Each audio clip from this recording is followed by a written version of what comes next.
All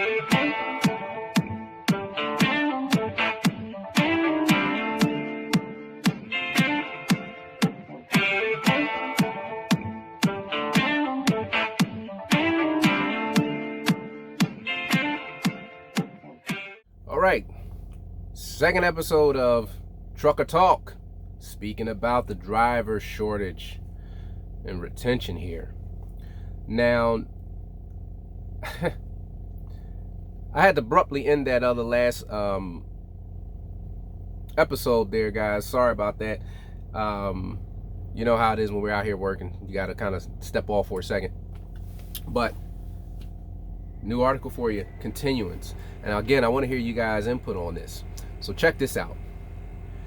Editor's desk again. And we saying illusory. I like how they did that. Illusory. Yeah, I don't know if you can see that. But at any rate, illusory truth effect. When I hear the term driver shortage, you might as well be dragging nails across a chalkboard. It drives me crazy to hear it, period. It drives me even more nuts to see how many people, smart people, buy into the illusion that there is such a thing as a driver shortage. There's a phenomena first identified in 1977 called the illusory truth effect.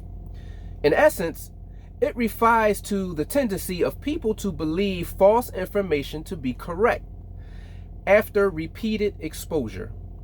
Villanova University and Temple University were the first to study it.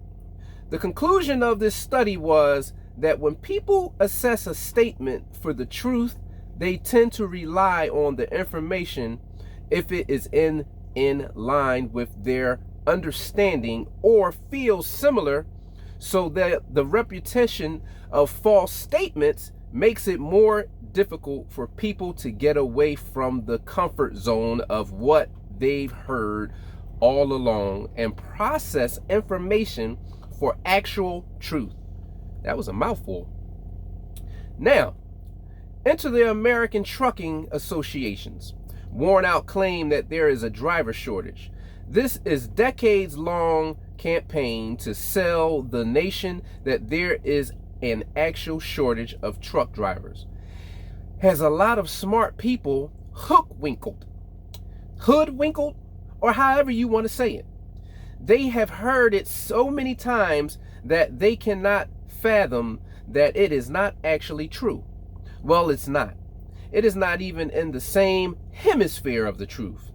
Senior editor Mark Schremer took at the task again of putting the truth in black and white.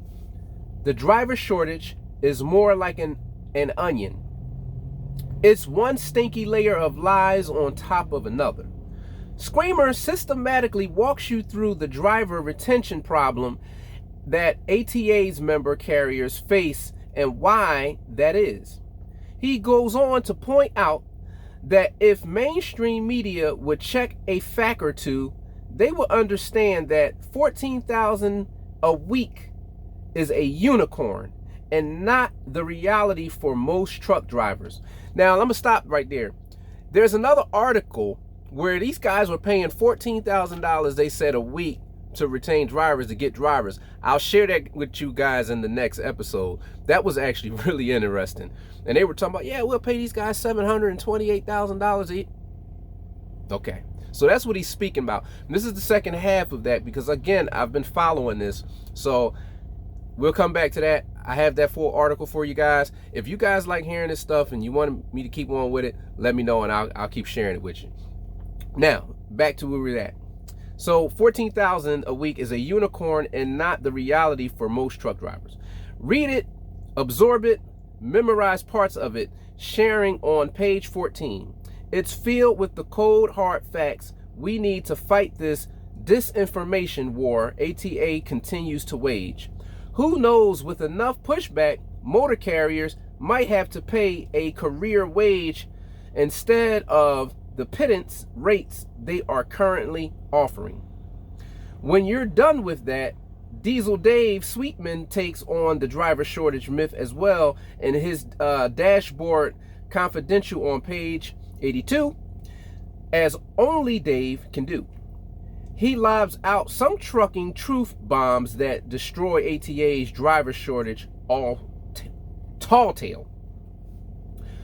While I'm on the subject of people buying into the false narrative, let's talk about insurance minimums. Woo-wee. Now, y'all know that hit home for me. Man, that hit home for me. Let's talk about insurance minimums. Enter the language in the Invest Act that seeks to increase minimum insurance requirements on motor carriers to $2 million. That's absolutely unnecessary and predatory on small business truckers. The Republicans on the House Transportation and Infrastructure Committee got it. The Democrats, well, didn't. You can read about the highway bills that have been introduced and see what I mean about the insurance debate starting on page 20. One real fact that everyone seems to be staring at or starting to gasp and try to actually start addressing is the parking shortage. Come on now. I've been talking about this for a minute. They talking about all this infrastructure, but how about finding us somewhere safe to park at night? How about opening up more places for us to park? Everywhere we go, well, you can't park here, you can't park here, you can't park here.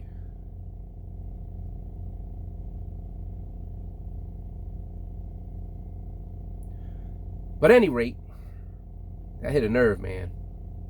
This was one bright spot in the most recent news cycle that was tackled in the highway bill coverage on page 20. I haven't read that yet. Got to get to that because I want to know about it.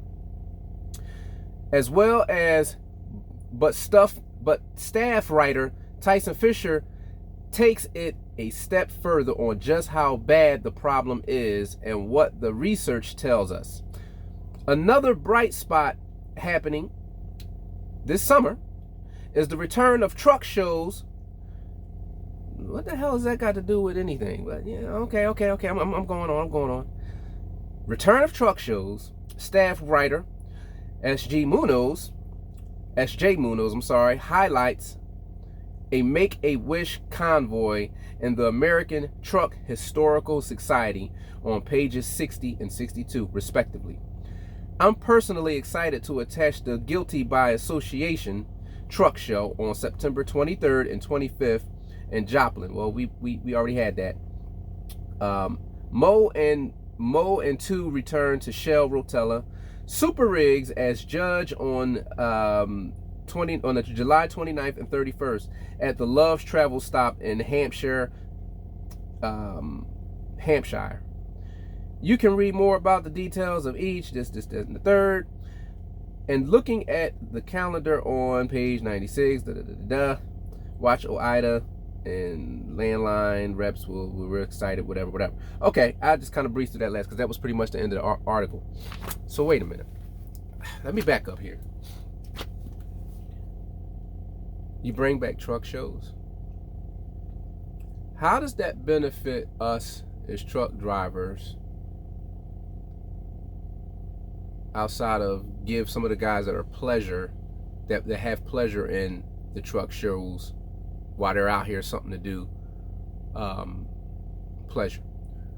And I'm not being funny and I'm not trying to be an ass about what I'm saying about that, but you figure addressing a parking problem is to bring a truck show. I'm lost. Help me guys understand. I'm lost. I'm just lost with that. So, I don't know. I'm lost with that. But instead of writing this in the bill and talking to the right people, how does that help us with parking?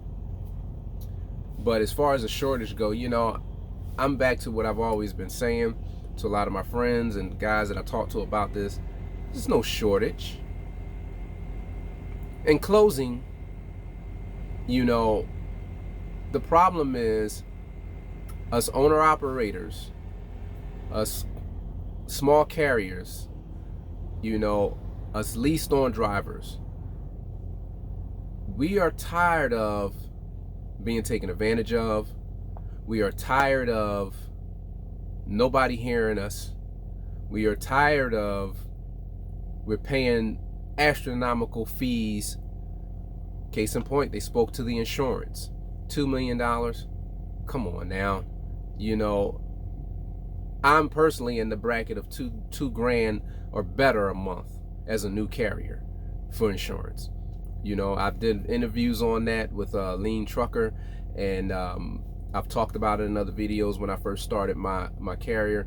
And you know, they see us coming.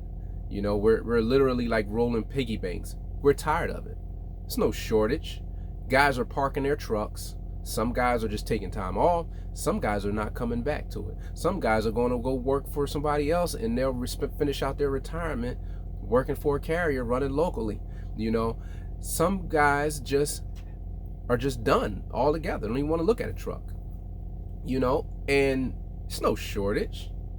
I parked my truck last month for a whole month. I just wanted to get off of the road. You know, it comes a point where it's not about the money, you know, and we go places, like I said, we got enormous amounts of long waiting time. We getting our detention stolen from us. We got to fight to get money that's owed to us. These companies can have us sitting for hours on end and don't have to pay us. They're not held accountable. And you guys want to say it's a shortage? It's no shortage. The guys are just getting tired of running their trucks for peanuts. So with that being said, again, I'm curious to hear what you guys got to say about this. And I hope that in the near future that we do come up with some kind of systematic way to alleviate the pressure on us. Cut these fees down. You know, we're going in a place we're paying $500 and $600 for a tire. We're going through a toll bridge. You know, I went over to Goethals Bridge, $100. $100 for a car. Peanuts on a dollar. I don't even think it's $10. You know, and that's a lot of the tolls around the United States. $100. But there's a driver shortage. With that, QDeezy, I'm the Double Easy. Another episode of Trucker Talk. Stay safe out there.